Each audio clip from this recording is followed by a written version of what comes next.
고대 그리스의 철학자 소크라테스는 무지의 지를 말하며 나는 아무것도 모른다.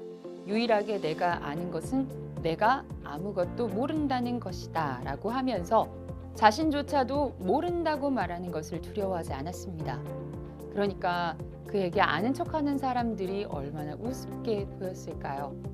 소크라테스가 말한 것은 무지해야 한다는 얘기가 아닙니다.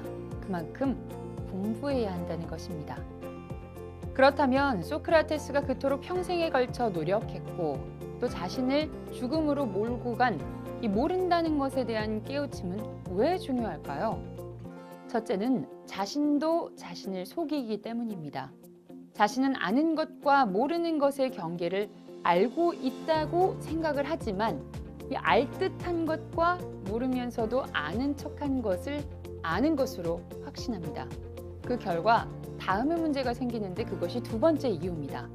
이렇게 되면 당장 공부할 기회를 허공에 날리게 되는 셈인데요. 아는 것이 되어버린 이 모르는 것은 공부할 필요가 없다고 생각하기 쉽습니다. 그래서 우리는 모르는 것을 모른다고 인식해야 합니다. 당연한 일이지만 과연 우리가 그렇게 사고하고 또 행동하는지 자신을 자세히 들여다볼 필요가 있는데요.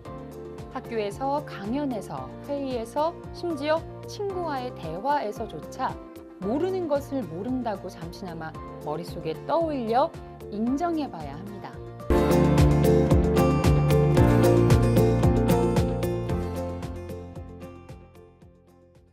모르는 것을 아는 것으로 바꾸는 방법이 이 과정의 주제라고 생각하실지 모르겠지만 그것이 전부는 아닙니다. 사실 아는 것은 그리 중요한 일이 아닌데요. 지금까지 모르는 것을 알아야 한다고 설명하고는 왜 아는 것이 중요하지 않다고 하는 것일까요? 다른 이야기를 먼저 생각해 보겠습니다. 혹시 아는 것은 어디에 저장될까요? 우리가 아는 것의 범주에 편입한 지식이나 경험은 근육의 기억으로 저장되기도 하지만 주로 머릿속 뉴런의 신호로 저장됩니다. 이 좌뇌에는 논리, 언어, 수리, 추리와 같은 이성적 기능을 수행하기 위한 기억이 저장되고요. 우뇌에는 인지, 또 미인식, 상상, 차원적 사고, 통합적 사고와 같은 기능을 수행하기 위한 기억이 저장됩니다. 그렇다면 이 기억에 저장된 신호들은 어떤 형태로 재생이 될까요? 그것은 언어와 이미지입니다. 10년 전 헤어진 친구의 얼굴이나 말투를 생각하면 무엇이 머릿속에 떠오르시나요? 친구의 얼굴이나 이 행동은 이미지로 나타나게 되고요. 또 말투는 실제 소리처럼 떠오르게 될 텐데요. 이 떠오른 행동은 움직임이 있든 없든 분명히 이미지의 하나이고 말투는 소리로 전환되지는 않았지만 언어입니다. 그 외의 것이 어떤 것이 있을까요? 기억에 포함된 느낌과 같은 것들이 있지만 그것은 우뇌에 저장된 감성의 기억일 뿐입니다. 이렇듯 우리가 아는 것은 경험이든 지식과 같은 것이든 언어와 이미지의 한 가지 형태 혹은 두 가지 형태로 동시에 저장됩니다. 그런데 이것은 그저 관념의 세계에 저장하는 것에 지나지 않는데요. 나 외에는 아무도 모르는 내 머릿속에만 존재하는 것이라는 의미입니다. 결국 자신의 머릿속에 저장된 아는 것은 타인의 관점에서는 모르는 것과 혹은 없는 것과 마찬가지죠. 그러니 그저 아는 것은 세계의 변화에도 아무런 영향을 미치지 못합니다. 그래서 아는 것은 쓸모없는 것일 뿐입니다.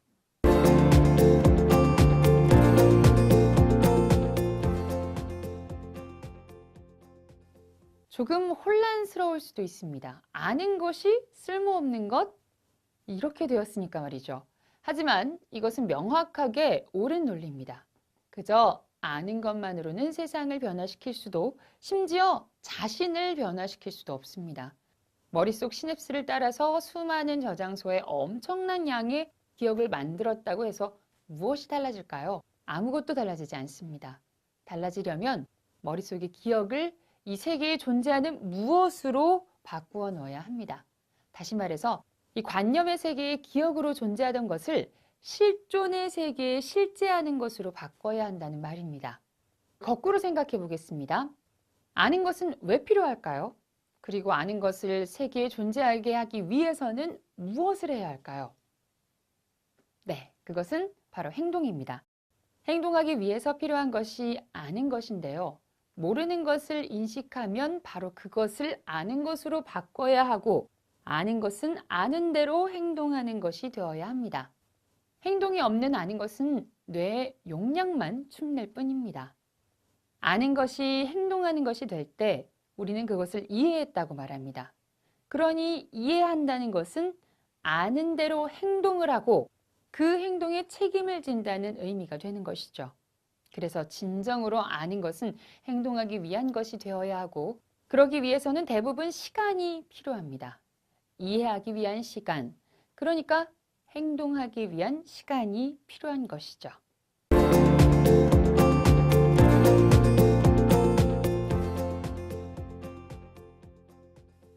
꽃을 커다랗게 그렸던 유명 화가 조지아 오키프는 미국 위스콘신 태생입니다. 컬럼비아 대학과 뉴욕 아트 스튜던트 리그에서 공부한 그녀는 꽃이나 이 짐승의 뼈, 식물의 기관 등을 실제 보이는 것보다 아주 크게 그린 것으로 유명한데요. 유명한 그림으로는 검은 붓꽃, 천남성 등이 있습니다. 또 200점도 넘는 꽃그림 중에 꽃 하나를 다 그린 그림은 한 점도 없습니다. 그래서인지 오키프는 왜 그렇게 꽃을 크게 그리세요? 라는 질문을 많이 받았다고 합니다. 그럴 때마다 오키프는 이렇게 되물었는데요.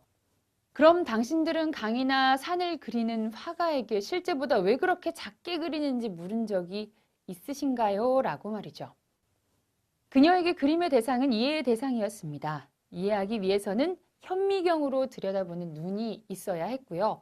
그리고자 하는 대상과 친해질 시간도 필요했습니다. 이렇게 그녀의 그림은 심미적인 해석이 더해져서 꽃의 생물학적 외형에 추상적인 아름다움까지 입혀졌습니다. 꽃에 대한 그녀만의 이해가 더해진 셈이죠. 오키프는 이해하기 위해서 시간이 필요하다고 강조를 했습니다. 오키프를 찾았던 화가들은 그녀가 왜 그렇게 꽃을 크게 그리는지 이해하지 못했는데요. 정확하게 표현하면 알지도 못한 것입니다. 오키프의 말을 다시 한번 생각해 보겠습니다. 아무도 꽃을 보지 않지. 꽃은 너무나 작아서 우리는 꽃을 볼 시간이 없어. 그런데 친구를 사귀는데도 시간이 필요하거든. 아는 것은 그저 시냅스를 따라서 기억의 저편에서 무언가를 꺼낼 수 있다는 의미지만, 이해한 것은 아는 것을 행동으로 바꿔서 자기 신체의 일부처럼 활용할 수 있다는 의미입니다. 우리의 학교 교육을 돌아볼까요? 우리가 했던 공부는 정말 아는 것이 목표였을까요? 아니면 이해하는 것이 목표였을까요?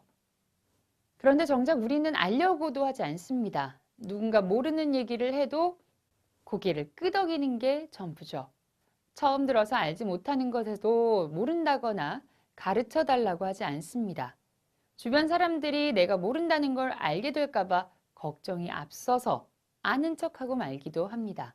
아는 사람에게 배울 기회가 사라지는 순간입니다. 하지만 이런 사람은 이해는커녕 아는 것조차 어려운 일이 되고 맙니다. 모른다고 말하는 것은 무언가를 아는 데 필요한 작은 용기가 아닙니다. 이것은 아는 것을 넘어서 진정한 이해에 도달해 행동하는 데 필요한 엄청난 용기입니다. 물론 아는 것을 이해해서 행동할 때는 현재일 수도 혹은 미래일 수도 있습니다. 그리고 그 행동은 세상을 바꾸고 꿈을 이루게 해줄 것입니다. 이해는 꿈에 연결된 달입니다.